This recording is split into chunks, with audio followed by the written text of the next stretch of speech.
Hello, എല്ലാവരും എന്ത് പറയുന്നു? സുഖമായിട്ടിരിക്കുന്നോ? ഇന്നൊരു വ്ളോഗാണ് കേട്ടോ, ഒരു ചെറിയ വ്ളോഗ്.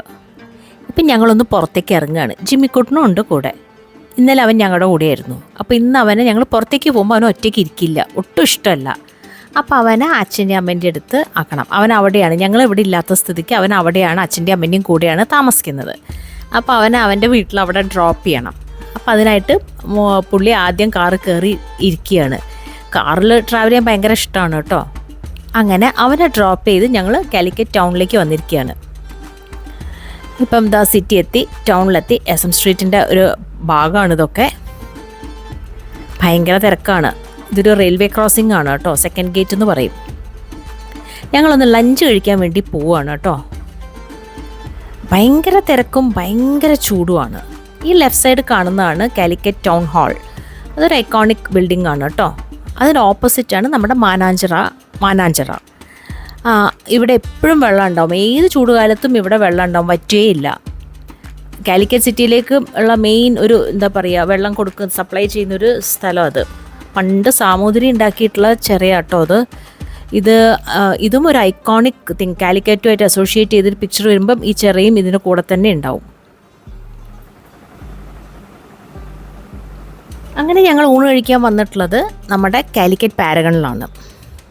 ഇതാണ് പാരഗണിൻ്റെ ഫസ്റ്റ് ബിൽഡിംഗ്. ഫസ്റ്റും അവരുടെ തറവാടെന്നൊക്കെ പറയില്ലേ, അതാണ് ഈ പാരഗൺ. ഇവിടെയാണ് ഇവർ ആദ്യം തുടങ്ങിയിട്ടുള്ളത്. കാലിക്കറ്റ് അറിയുന്നവർക്ക് ഒരുവിധം എല്ലാവർക്കും അറിയുന്ന തന്നെയായിരിക്കും. ഇവിടുത്തെ തിരക്ക് പിന്നെ അതും എല്ലാവർക്കും അറിയുന്നതായിരിക്കും. വളരെ ഇൻഫേമസ് അവിടുത്തെ തിരക്ക്. നല്ല ഭക്ഷണം കഴിക്കണേ കുറച്ച് വെയിറ്റ് ചെയ്യണമെന്ന് തോന്നുന്നു. ഭയങ്കര തിരക്കാണ്. ആളുകൾ ക്യൂ നിൽക്കുകയാണ്. കണ്ടാൽ അറിയാമല്ലോ, ദേ പുറത്തൊക്കെ നിൽക്കുകയാണ്. ഒരു 4 സെക്ഷൻ ഉണ്ട്, 4 ഫുള്ളാണ്. എപ്പോഴും ഇങ്ങനെയായി. ലഞ്ച് സമയത്തൊക്കെ ചെന്ന് കഴിഞ്ഞാൽ ഭയങ്കര ഫുള്ളായി. ഈവൻ രാത്രി ആഫ്റ്റർ 6:30 ചെന്നാലും ഭയങ്കര തിരക്കാണ്, വെയിറ്റിംഗ് ആണ്. അങ്ങനെ ഞങ്ങൾ പേരൊക്കെ എൻ്റർ ചെയ്തു. അങ്ങനെ ഓരോ വേക്കൻസി ഒഴിവ് വരുമ്പോൾ നമ്മളെ വിളിക്കുക ചെയ്യുക. പേര് എൻ്റർ ചെയ്തിട്ട് അവർ വിളിക്കും. അങ്ങനെ പേരൊക്കെ എൻ്റർ ചെയ്ത് ഞങ്ങളിങ്ങനെ പുറത്ത് നിൽക്കുകയാണ്. അവിടെ ഉള്ളിൽ സ്ഥലം ഉണ്ടായിരുന്നില്ല. അതികഠിനമായ ചൂടാണ്, ഭയങ്കര ചൂട്. ഇതിൻ്റെ ഓപ്പോസിറ്റ് ഒരു സർബത്തിൻ്റെ സ്ഥലമുണ്ട്, മിൽക്ക് സർബത്തിൻ്റെ സ്ഥലമുണ്ട്. പക്ഷേ അത് കഴിച്ചാൽ നമ്മൾ ബിരിയാണി ഒന്നും കഴിക്കില്ല. അതുകൊണ്ട് പിന്നെ അത് കഴിച്ചില്ല.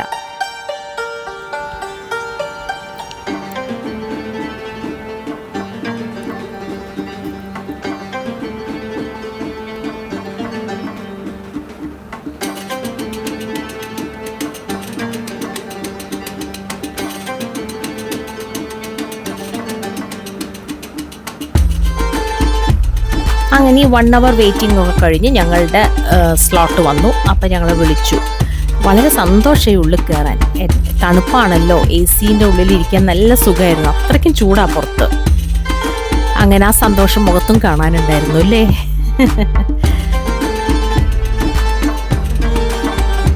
ഉള്ളിലും നല്ല തിരക്കാണ്. ഒരു ഫാമിലി വരുന്നു, മറ്റവർ പോകുന്നു. ഒരാൾ പോകുമ്പോഴേക്കും അടുത്ത ഫാമിലി വരും. അങ്ങനെ വളരെ ടൈറ്റ് സ്കെഡ്യൂളാണ്. കാരണം സ്ഥലമില്ല. മാക്സിമം അവർ യൂട്ടിലൈസ് ചെയ്തിട്ടുണ്ട് സ്പേസ്. ഞങ്ങൾ ഫുഡ് ഓർഡർ ചെയ്തു. ഞാനൊരു ബിരിയാണി, രാജുവേട്ടൻ ഫിഷ് കറി മീൽസ് വിത്ത് ആവോലി തവ ഫ്രൈ ആണ് ഓർഡർ ചെയ്തിട്ടുള്ളത്. സർവീസൊക്കെ വളരെ നല്ല ക്വിക്ക് സർവീസാണ്, വളരെ നല്ല സർവീസാണ് കേട്ടോ. അങ്ങനെ ഫുഡിന് വേണ്ടി നമ്മളങ്ങനെ ഇരുന്ന് കഴിഞ്ഞാൽ അധികം വെയിറ്റ് ചെയ്യേണ്ടി വരാറില്ല, പെട്ടെന്ന് കിട്ടും.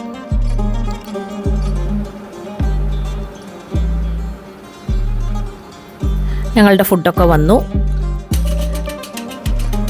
ഫിഷ് കറി മീൽസിന് ധാരാളം സൈഡ് ഡിഷസ് ഉണ്ടായിരുന്നു. സാമ്പാർ, അവിയൽ, മോരുകറി. ഫിഷ് കറിയും 2 ടൈപ്പ് ഉണ്ടായിരുന്നു. തേങ്ങ അരച്ച് വെച്ചതും മുളകിട്ടതും എല്ലാം ഉണ്ടായിരുന്നു.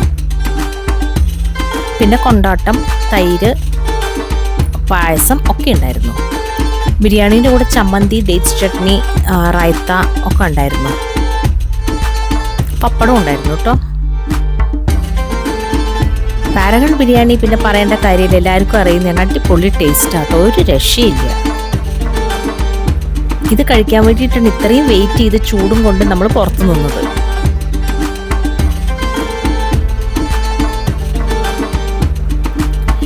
ആവോലി തവ ഫ്രൈ വാസ് അമേസിങ്. നല്ല ജ്യൂസി, സ്ലോ കുക്ക്ഡ്, അധികം ഓയിലൊന്നുമില്ല. It was so tasty. വളരെ നല്ലതായിരുന്നു ആവോലി തവ ഫ്രൈ. ഹോൾ ആവോലി ആയിരുന്നില്ല, അതിൻ്റെ സ്ലൈസസ് ആയിരുന്നു. ബിരിയാണി ഭയങ്കര യമ്മിയായിരുന്നു കേട്ടോ. നമ്മളുടെ നല്ല ബിരിയാണിയാണ്.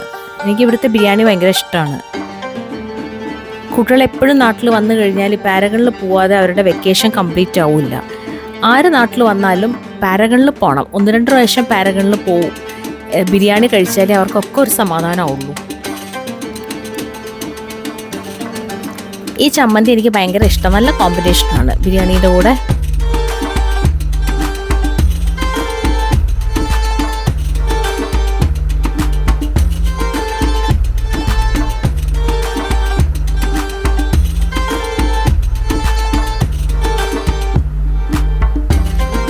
അങ്ങനെ നല്ല ടേസ്റ്റി ആയിട്ടുള്ള ബിരിയാണി നമ്മൾ എൻജോയ് ചെയ്തു. ഞാൻ കേട്ടോ കഴിവട്ടം ചോറാണ് കഴിച്ചത്. മീൽസ് ആയിരുന്നു. മീൽസ് ആക്ച്വലി 3 മണി വരെ ഉണ്ടായിരുന്നുള്ളൂ. ബിരിയാണി എപ്പോഴും കിട്ടും. ഇതുകൂടാതെ അപ്പം, ഫിഷ് കറി അതൊക്കെ ഉണ്ട് കേട്ടോ. പക്ഷേ ലഞ്ച് ടൈം ആയതുകൊണ്ടാണ് നമ്മളിത് പ്രിഫർ ചെയ്തത്.